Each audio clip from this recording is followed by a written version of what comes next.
السلام علیکم ورحمۃ اللہ وبرکاتہ۔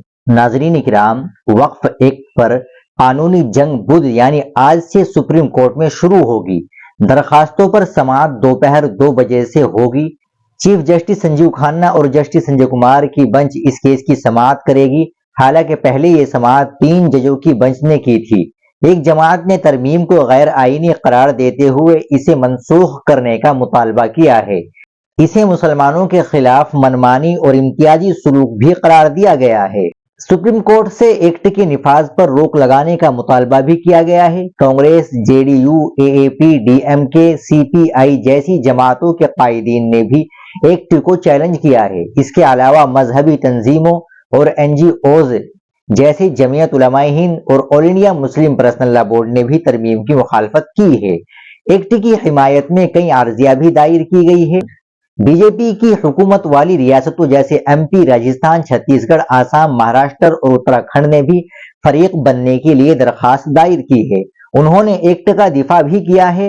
اس وقت سپریم کورٹ میں اس قانون کو چیلنج کرنے والی کئی عرضیہ زیر التوا ہے۔ اویسی نے اپنی درخواست میں کہا ہے کہ ترمیمی ایکٹ مختلف تحفظات کو ختم کرتا ہے جو پہلے وقف کو دیے گئے تھے۔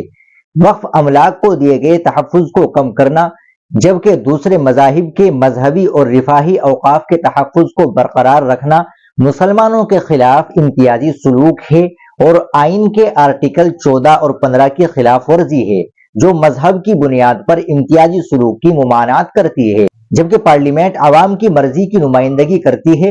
آج کے اکثریتی سیاست کے دور میں اس معزز عدالت کو اقلیتوں کو اکثریت کے مظالم سے بچانے کے لیے ایک چوکس چوکیدار کے طور پر اپنا آئینی فرض ادا کرنا ہوگا۔ مولانا ارشد مدنی نے کہا کہ ترمیمی ایکٹ کے تحت متعین کردہ آن لائن پورٹل اور ڈیٹا بیس پر تفصیلات اپلوڈ کرنے کی لازمی آخری تاریخ کی وجہ سے متعدد وقف املاک خطرے میں پڑ جائے گی۔ یہ تاریخی وقفوں کی ایک بڑی تعداد کے وجود کو خطرے میں ڈالتا ہے، خاص طور پر وہ جو زبانی وقفوں میں یا رسمی اعمال کے بغیر بنائے گئے ہیں۔ وقف کی تعریف سے وقف بذریعہ صارف کو ہٹانے کو چیلنج کیا گیا ہے۔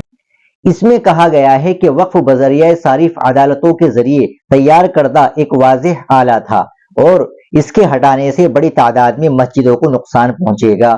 عدالتی اصول جسے سپریم کورٹ نے سن 2019 کے ایودھیا فیصلے میں خاص طور پر تسلیم کر لیا تھا۔